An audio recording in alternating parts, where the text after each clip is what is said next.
दोस्तों, आज मैं आप लोगों को एक चमत्कारी गुड़िया की कहानी सुनाऊंगी। अगर इससे पहले आप मेरे चैनल पर नए हैं तो प्लीज़ मेरे चैनल को सब्सक्राइब करें, वीडियो को लाइक और शेयर करें। तो आइए कहानी को सुनते हैं। एक बार की बात है, एक बहुत बड़ा सौदागर था। समुद्र के रास्ते से वह सौदागर विदेशों से व्यापार किया करता था। सौदागर की एक छोटी सी बेटी भी थी जिसका नाम पिंकी था। सौदागर अपनी बेटी से बहुत प्यार करता था, जैसे कि हर पिता अपनी बेटी से करता है। पिंकी भी अपने माता पिता से बहुत प्यार करती थी। एक बार सौदागर अपने काम के सिलसिले में बहुत दूर की समुद्री यात्रा पर जा रहा था। जाने से पहले उसने अपनी बेटी पिंकी को अपने पास बुलाया और बड़े प्यार से पूछने लगा, बेटी, मैं व्यापार के सिलसिले में विदेश जा रहा हूँ। क्या तुम्हें वहाँ से कुछ मंगाना है? अगर कुछ मंगाना चाहती हो तो मुझे बताओ।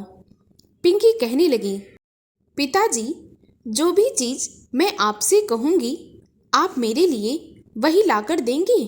पिंकी ने यह सब कुछ बहुत मासूमियत के साथ पूछा। सौदागर मुस्कुराने लगा और बोला, हाँ बेटी, तुम जो कहोगी मैं तुम्हें वह लाकर दूंगा। पिंकी कहने लगी, पिताजी, तो आप मेरे लिए एक गुड़िया जरूर लेकर आना जो मुझसे बातें करें। पिंकी की बात सुनकर उस सौदागर को जोर की हंसी आ गई और वह पिंकी से कहने लगा, बस इतनी छोटी सी बात बेटी, ठीक है, मैं तुम्हारे लिए ऐसी गुड़िया जरूर लाऊंगा। इतना कहकर उसने पिंकी को प्यार किया और फिर सफ़र के लिए चल पड़ा। इस बार का सफ़र बहुत लंबा था। उसका जहाज दिन रात अपनी रफ्तार में आगे बढ़ रहा था। कुछ ही दिनों में मौसम बदलने लगा। समुद्री तूफान आने का खतरा सिर पर मंडराने लगा। वह मन ही मन भगवान से प्रार्थना कर रहा था, हे भगवान, यात्रा के दौरान कोई भी अड़चन न आए। थोड़ी ही देर में देखते ही देखते जोरों की आंधी चलने लगी और देखते ही देखते आसमान में काली घटाएं घिरने लगी।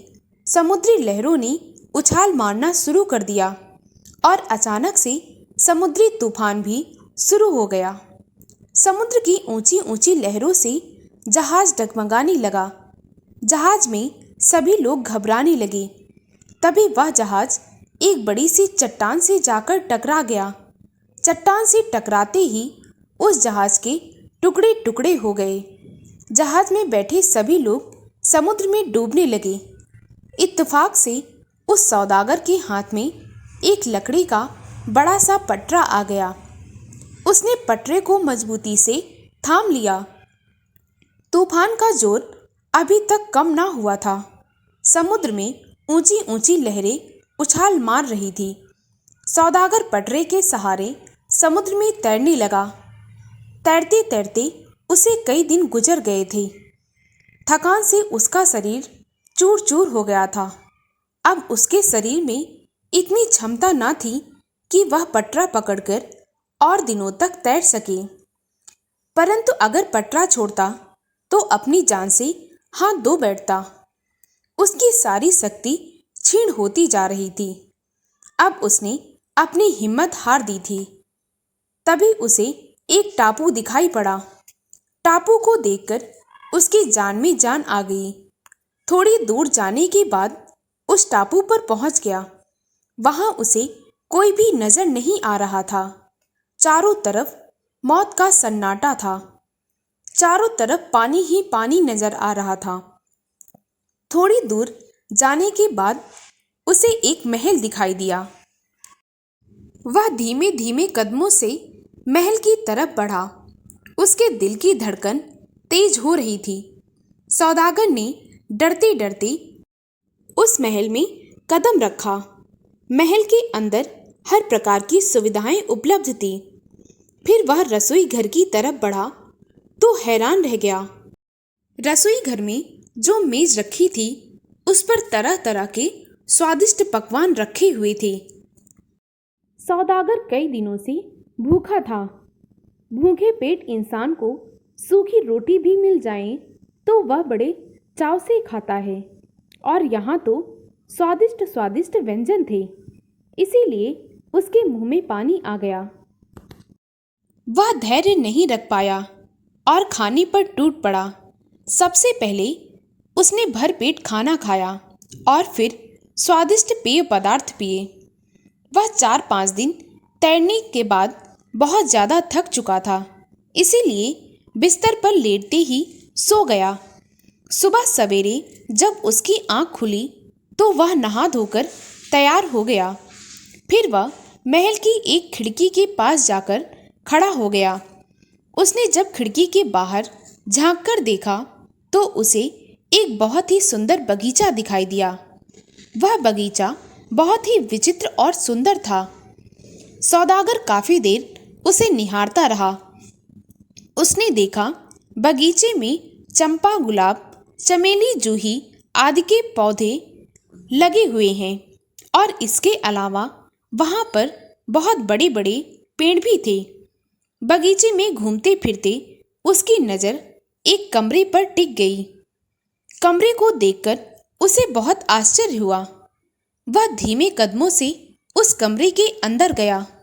कमरा एकदम खाली था। उसने चारों ओर अपनी नज़र दौड़ाई और कमरे का जायजा लिया। उसने देखा वहाँ अनेक सुंदर सुंदर गुड़ियाँ करीने में सजी हुई रखी हैं। कुछ देर खड़ा हुआ उन गुड़ियों को निहारता रहा। उसके बाद उसे अपनी पिंकी की याद आ गई। सौदागर ने उनमें से एक गुड़िया उठा ली और कमरे के बाहर आ गया, परंतु बाहर आते ही वह अचानक से आश्चर्यचकित हो गया। वह गुड़िया एक राक्षस का रूप धारण करती जा रही थी। कुछ ही देर बाद उस गुड़िया की जगह उसके सामने एक भयंकर राक्षस खड़ा हो गया। उस राक्षस की बड़ी बड़ी आंखें, बड़े बड़े सींग और बड़े बड़े दांत देखकर वह सौदागर बहुत अधिक घबरा गया। उसकी आंखें भय से फटी जा रही थी। सौदागर ने डरी हुई आवाज में पूछा, तुम कौन हो? वह राक्षस कहने लगा, मैं यहाँ का मालिक हूँ, और तुम्हें यहाँ आने की अनुमति किसने दी? वह सौदागर कहने लगा, मैं यहाँ भूल से चला आया था, मुझे माफ कर दो राक्षस राज। राक्षस गुर्राकर बोला, बेवकूफ़ इंसान, यह गुड़िया लेकर तूने बहुत बड़ा अपराध किया है। सौदागर कहने लगा, मुझे माफ़ कर दो, मैंने भूल से ये गुड़िया उठा ली, परंतु आगे से ऐसा नहीं करूँगा। राक्षस ने कहा, तुझे इस महल और बगीचे में आने का कोई अधिकार नहीं है। मैं तुझे अब खा जाऊँगा। मैं तुझे अब ऐसे नहीं छोड़ सकता। सौदागर उसके पैर पकड़ने लगा और बोला, राक्षस राज, मुझे माफ़ कर दो। मैंने यह गुड़िया देखी तो अपनी बेटी की याद आ गई, क्योंकि उसने मुझे यह कहा था कि मैं विदेश जाकर उसके लिए एक गुड़िया लेकर आऊं। राक्षस कहने लगा, कौन सी बेटी? सौदागर ने कहा, मेरी बेटी है जिसका नाम पिंकी है। राक्षस ने गुर्राकर कहा, यदि तू बचना चाहता है तो इसका एक ही उपाय है। सौदागर हड़बड़ाकर पूछने लगा, तो ठीक है, वह उपाय मुझे बताइए, मैं वही करूँगा जैसा आप कहेंगे। राक्षस कहने लगा, अगर तू अपनी बेटी को यहाँ रहने के लिए भेज दे तो तेरी जान बच सकती है। सौदागर कहने लगा, लेकिन मेरी बेटी तुम्हारे पास कैसे रह सकती है? वो तो तुम्हारी सूरत देखकर ही डर जाएगी। राक्षस कहने लगा, सोच ले, अगर तू बचना चाहता है तो तुझे अपनी बेटी को मेरे पास भेजना होगा। अब सौदागर के पास राक्षस की बात मानने के अलावा और कोई चारा नहीं था। वह कहने लगा, ठीक है, आप मुझे यहाँ से जाने दें, मैं अपनी बेटी को तुम्हारे पास भेज दूंगा। राक्षस कहने लगा, तो ठीक है, अब तू बच सकता है। सौदागर थोड़ी देर चुप रहा और फिर कहने लगा, मेरे पास एक समस्या है। राक्षस ने अकड़ कर पूछा, कौन सी समस्या?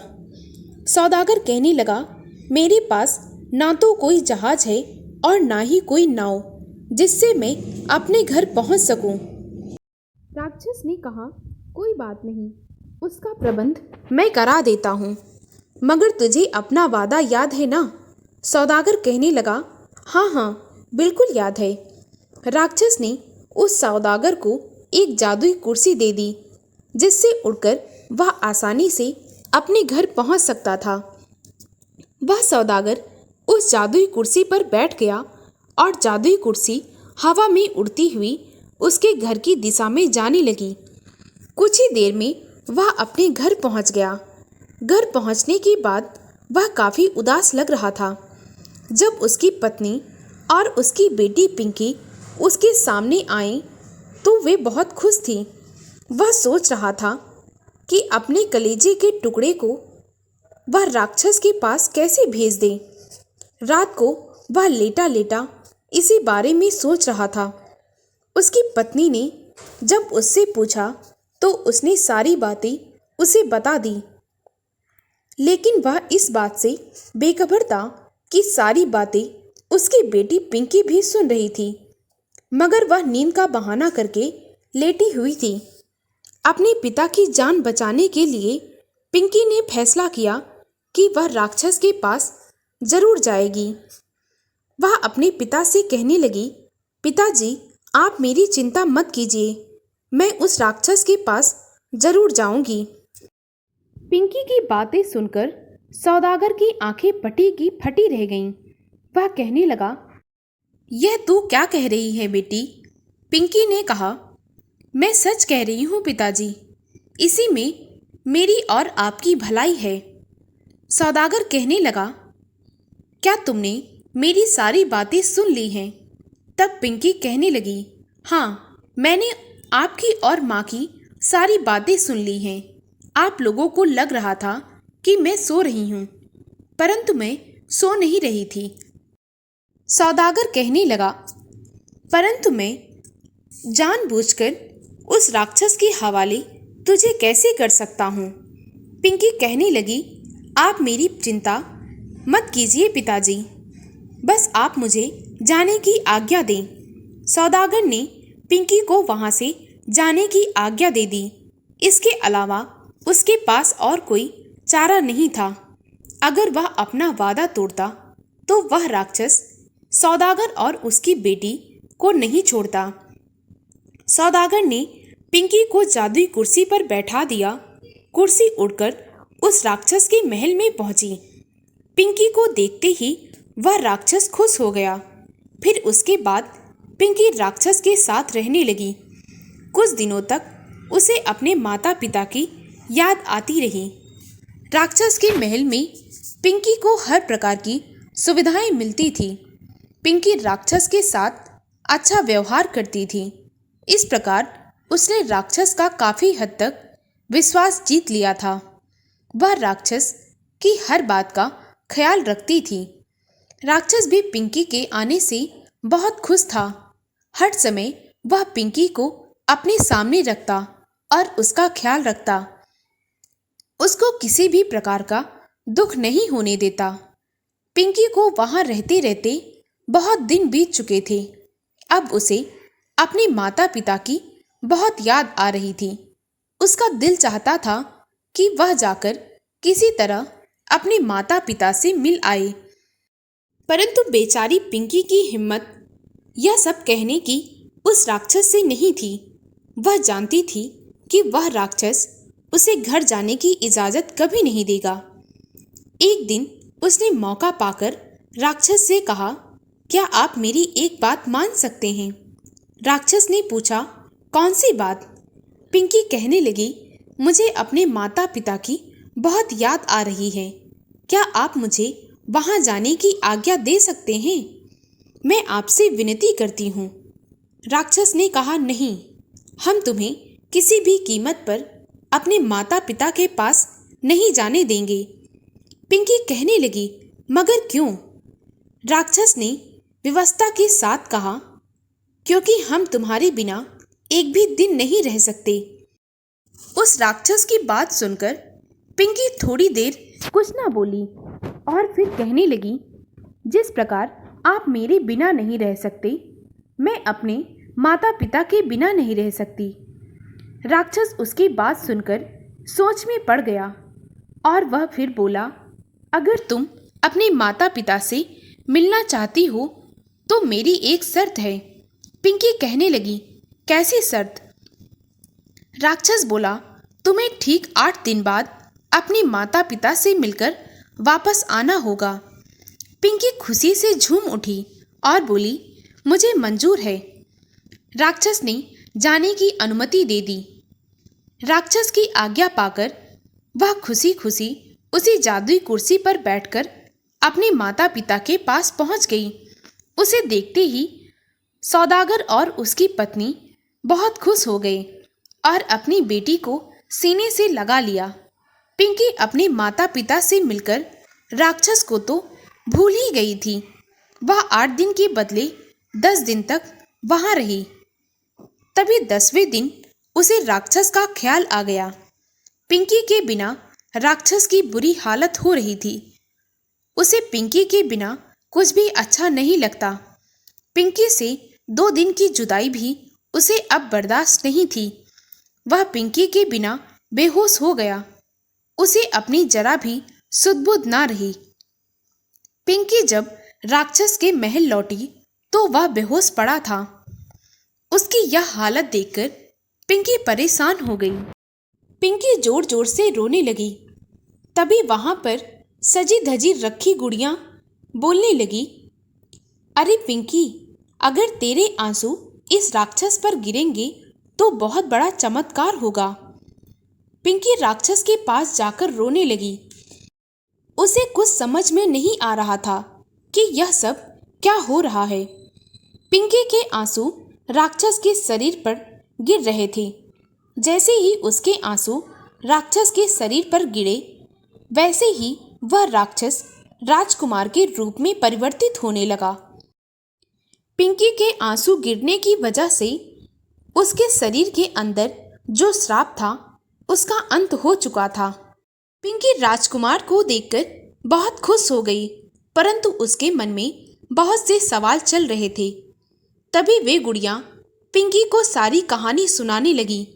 कहने लगी, यह एक राजकुमार था और इसके महल में बहुत ही ज्यादा खुशहाली थी, परंतु एक दिन एक राक्षस ने इसे श्राप दे दिया था और आज तुम्हारे आंसुओं की वजह से सारा श्राप धुल गया। अब यह फिर से राजकुमार बन गया। राजकुमार पिंकी से कहने लगा कि वह उससे बहुत प्यार करता है। पिंकी भी राजकुमार से कहने लगी, मैं भी आपसे बहुत प्यार करती हूँ। आप राक्षस रूप में थे, फिर भी मुझे आपसे प्यार होने लगा था। उसके बाद राजकुमार और पिंकी जहाज में सवार होकर पिंकी के घर पहुंचे। पिंकी को देखते ही उसके माता पिता बहुत खुश हो गए। सौदागर ने पिंकी से राजकुमार के बारे में पूछा। वह कहने लगा, यह कौन है बेटी? पिंकी ने अपने माता पिता को पूरी बात बताई। वे दोनों बहुत खुश हो गए क्योंकि राजकुमार और पिंकी एक दूसरे से प्यार करते थे। कुछ दिनों के बाद सौदागर ने अपनी बेटी का विवाह राजकुमार से कर दिया। कुछ दिन राजकुमार और पिंकी अपने माता पिता के पास रहे। फिर एक दिन राजकुमार सौदागर से कहने लगा, पिताजी, अब मुझे अपने महल वापस लौट जाना चाहिए क्योंकि वही मेरा घर है।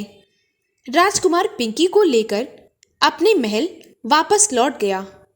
पिंकी और राजकुमार बहुत खुशी खुशी अपना जीवन व्यतीत करने लगे। दोस्तों, अगर आपको मेरी कहानी अच्छी लगी हो तो प्लीज़ मेरे वीडियो को लाइक और शेयर करें। मुझे ज़्यादा से ज़्यादा सपोर्ट करें ताकि मैं आप लोगों के लिए और भी अच्छी अच्छी कहानी ला सकूं।